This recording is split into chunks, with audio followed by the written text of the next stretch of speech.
Assalamualaikum Boboto, salam dunia. Saya doakan di hari ini teman-teman semua selalu dikasih kesehatan dan keselamatan dalam jalani segala aktivitasnya. Amin. Baik Boboto, langsung kita update informasi Persib Bandung terbaru, yang mana kita akan bahas mengenai peluang Persib Bandung untuk lolos di fase grup F ini di ACL 2, dan kita tinggal menyisakan 3 laga lagi di ACL 2 ini yang bisa kita analogikan sebagai perjuangan hidup dan mati gitu ya untuk Persib Bandung yang memang punya targetnya lolos dari grup F ACL 2 ini. Nah, ini untuk seandainya memang lolos ya alhamdulillah, karena minimal itu Persib Bandung dari mulai keikutsertaan di ajang internasional atau di liga-liga Asia gitu ya, 10 tahun lalu ya dengan Janur kita lolos fase grup, ya minimal tahun ini juga kita bisa lolos gitu ya, amin, kita doakan sama-sama. Namun kalau untuk tidak lolos ya tentu ini ada evaluasi besar lah apa yang seharusnya dilakukan, bukan oleh tim pelatih saja teman-teman, dari manajemen dan seluruh ya pemain juga ya, ini memang harus ada evaluasi lebih lanjutnya. Nah, ini juga untuk 3 laga mendatang ya mau tidak mau tidak ada kata draw ataupun kalah, apalagi kalah gitu, jadi harus menang walaupun berat, tidak ada yang tidak mungkin teman-teman. Jadi dimulai besok tanggal 7 November menghadapi Lion City Seller, kita doakan hasil yang terbaik untuk Persib Bandung, walaupun memang Lion City Seller di ACL 2 ini sedang on fire, walaupun ya di Liga Singapuranya juga sedang on fire, jadi ya tidak ada yang tidak mungkin, balik lagi ke situ. Jadi kita doa saja, kita apa yang kita perlukan dukungan Boboto juga jangan ditanya, karena sudah banyak alhamdulillah katanya Boboto yang akan away ke Singapura teman-teman, dan ini diakui oleh Ciro Alves juga bahwa ya sangat senang gitu ya lihat di media sosial, lihat kabar yang memang menyebutkan Bobotoh banyak yang akan hadir gitu ya. Jadi memang ya selain doa, dukungan langsung juga ini berpengaruh kepada performa tim Persib Bandung nantinya.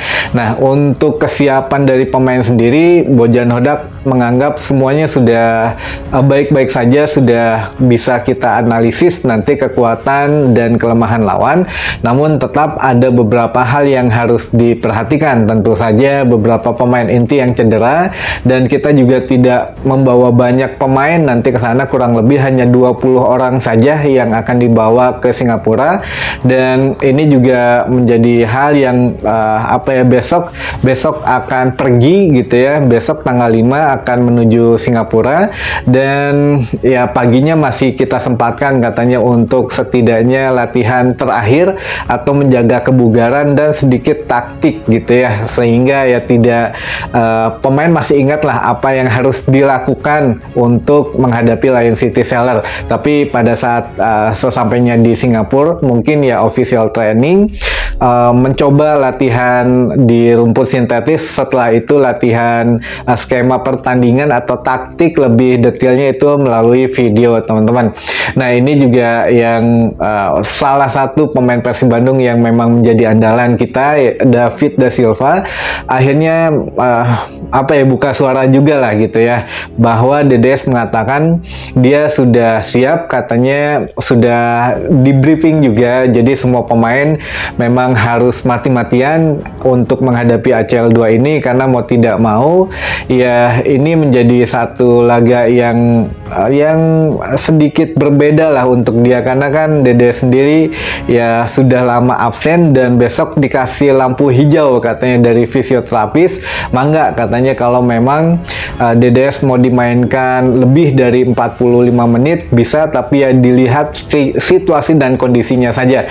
Dan intinya ya sekarang sudah bisa bermain 45 menit, tapi mungkin belum bisa bermain full gitu ya. Tapi ya besok kita lihat lah untuk Bojan Hodak akhirnya menurunkan DDS dari babak pertama atau bagaimana.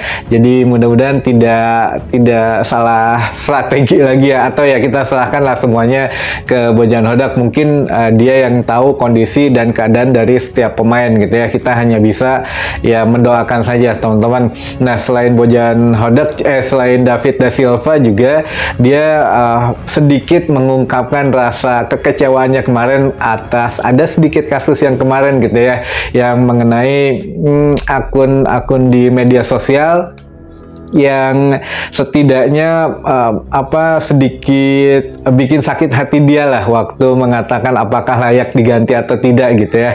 Namun DDS juga mengatakan bahwa sebaiknya kalau yang menggunakan media sosial itu, kalau kita mendukung seseorang ya dukung saja, jangan dijelek-jelekan katanya. Jadi apapun profesinya, mau itu atlet, mau profesi yang lain, ya tolonglah dihargai gitu. Setiap ya apa yang pernah dia kasih untuk tim tersebut atau apa yang pernah dia perjuangkan ya dihargai, jangan disepelekan, intinya begitu ya teman-teman. Nah, ini juga mudah-mudahan sudah tidak memikirkan hal itu, jadi fokus saja ke ACL 2 gitu atau ke laga-laga Persib selanjutnya, karena mau tidak mau permasalahan Persib juga banyak banget teman-teman, bukan hanya di dalam lapangan gitu ya, di luar lapangan pun ya sekarang agak sedikit rumit ini, ngejelimet lah ya, cek bahasa Sundana begitunya, ngejelimet, karena untuk jajaran direksi PT PBB saat ini pun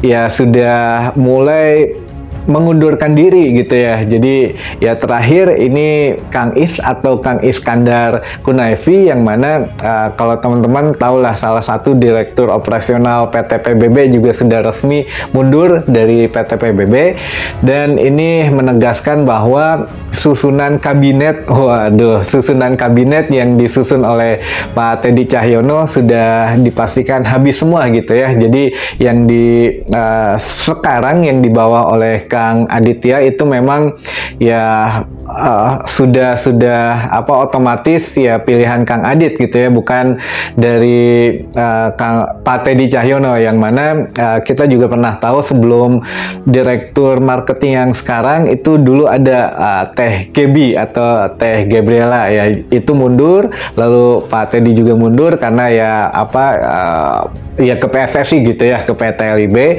lalu juga Kang Is sekarang mundur. Nah, ini sebetulnya ada apa? Nah, inilah teman-teman fungsinya kontrol dari media, yang mana bukan hanya masalah pemain saja yang dibahas, bukan hanya pelatih atau masalah di lapangan hijau, tapi di luar lapangan hijau pun setidaknya ya kita harus tahu permasalahan, dan memang kalau yang bukan sensitif ya saya pikir wajar gitu ya, dan ini menjadi ajang klarifikasi, lalu juga ada edukasi dan literasinya. Jadi jangan yang malas baca ya manggalah nonton video saja, jadi bisa sambil kerja, bisa sambil dengerin gitu ya. Jadi multifungsi, kita lagi kerja apa tapi kalau dengar suara kan masih bisa gitu ya. Kalau memang teman-teman ya penasaran, nah ini ada sedikit info yang memang harus tahu juga, karena biar tidak dibilang kudet gitu ya atau kurang update. Nah, ini untuk Kang Is sendiri memang mengundurkan diri akhir Oktober kemarin, sehingga otomatis untuk jajaran yang sekarang ini ya sudah dipilih oleh Kang Aditya. Mau tidak mau ya kita harus akui lah agak sedikit bermasalah gitu ya bawahan-bawahan Kang Adit ini, dari mulai ya kemarin yang kasus pemanggilan salah seorang supporter yang akhirnya ada kasus intimidasi gitu ya, lalu juga di media sosial ada yang memang sering nyindir komunitas teman-teman bobotoh. Ini dari orang-orang manajemen Persib ini agak sedikit mungkin bagaimana lah, atau memang dia bukan bobotoh, karena ya dari rekam jejak digitalnya juga pernah gitu ya, setidaknya ya tidak welcome lah kepada bobotoh. Namun akhirnya nasibnya berkata lain, menjadi salah satu punya jabatan gitu ya di manajemen Persib Bandung. Tapi ya inilah dinamika PT PBB. Tapi ini juga masih agak sedikit huru hara teman-teman, yang mana masalah sponsor juga sekarang agak sedikit ketar-ketir. Kenapa? Katanya ini walaupun memang Kang Iskandar ini tidak menyebutkan ya kenapa dia resign-nya dari PT PBB, tapi kalau dianalisa sepertinya ini dari segi penjualan, segi ini, segi itu memang agak menurun teman-teman, apalagi beberapa isu sekarang, waduh itu luar biasa lah. Seperti yang sudah saya sampaikan di awal musim, bahkan teman-teman kalau masih ingat ya, penurunan penjualan ini, penjualan itu untuk finansial Persib juga agak sedikit menurun karena ya berbagai aspek gitu ya. Nah ini benar saja kejadian dengan mundurnya Kang Iskandar ini, pasti ada sesuatu gitu.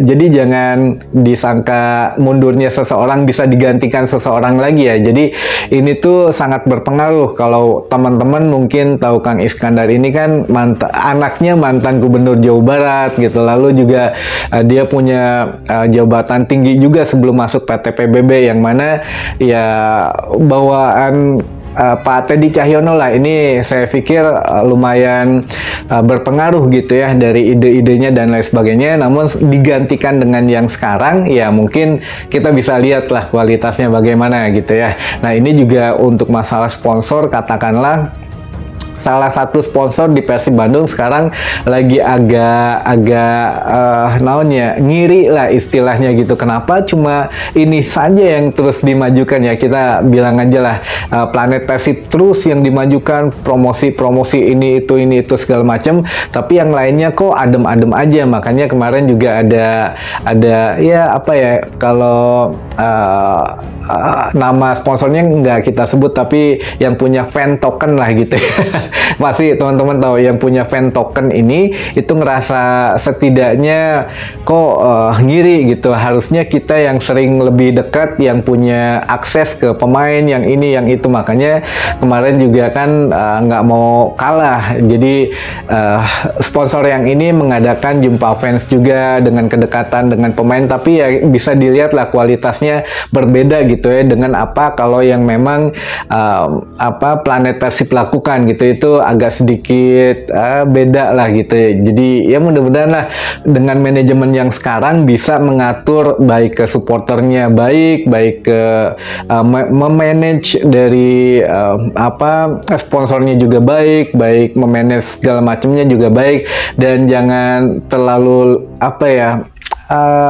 memusuhi atau membuat cuitan-cuitan di media sosial yang mengundang komentar dari bobotoh gitu. Kalau positif nggak apa-apa, tapi kalau agak nyindir, nah itu mungkin harus diperbaiki lagi ya. Ini juga masukan lah buat manajemen Persib gitu ya. Jadi yang yang membidangi masalah media sosial itu tolong dikontrol juga. Media officernya juga sudah baik gitu ya. Jadi sudah mengontrol, tapi memang tetap ada ya yang lolos lah gitu ya. Nah mungkin itu dulu saja teman-teman yang bisa saya sampaikan di hari ini. Mudah-mudahan menambah informasi dan wawasan teman-teman bobotoh semua. Sampai ketemu lagi di informasi selanjutnya. Wassalamualaikum bobotoh, salam dunia.